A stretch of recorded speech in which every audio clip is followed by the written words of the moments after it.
Okay, here's a simple lesson on evolution.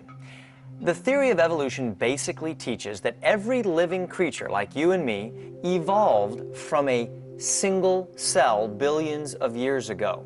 So that means that every animal supposedly transformed into another kind of animal over time. Now, the big problem evolutionists have is that they're finding a huge gap in the fossil record.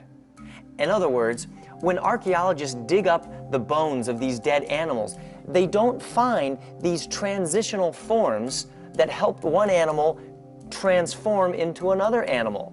And if you don't have those bones, you can't prove evolution ever happened. That's what they're calling the missing link. And there's not just one, there would have to be thousands and thousands of those transitional forms. The truth is, they're not missing at all. They never existed in the first place. Now, maybe you're asking, what about the proof? I mean, what about those science teachers that showed us those drawings of apes all hunched over and then eventually straightening themselves up and becoming very man-like? Well, remember, those are just drawings. That's not proof. The real proof is in what we can find in the fossil record, the bones that we dig up, and that's what's missing, the actual proof. In reality, this is what scientists actually have. Me and the monkey, apes and humans. The supposed transitional forms are what are known as the missing links. But the truth is, there is no missing link. There's nothing to link apes to human. The supposed transitional forms simply don't exist, except in the imagination of evolutionists who want to justify their theory. For instance, the amazing discovery of Lucy. But now, nearly all experts agree that Lucy was just the skeleton of a 3-foot-tall chimpanzee. Or Nebraska Man.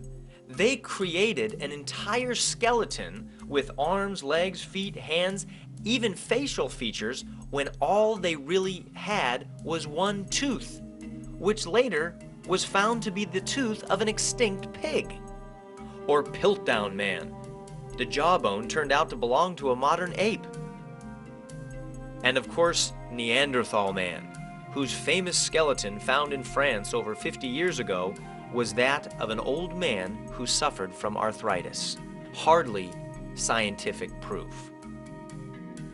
Listen to what the famous Harvard evolutionary biologist Stephen Jay Gould said about the fossil record. The extreme rarity of transitional forms in the fossil records persists as the trade secret of paleontology. Have you ever been mystified as to why human beings and apes have so many similar features? After all, compare our hands to the hands of apes. They're very similar, and our feet are a lot the same. In fact, we can make many of the same facial expressions and other things that apes can do. To prove this point, we hired an orangutan for the day and had some fun. Check this out. When I'm happy, my face goes something like this.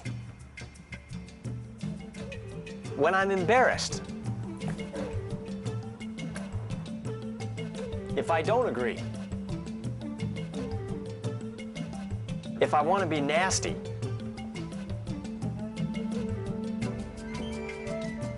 If I've heard a bad joke.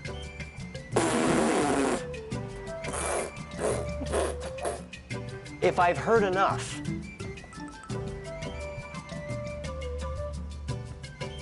If I'm feeling affectionate. If I agree.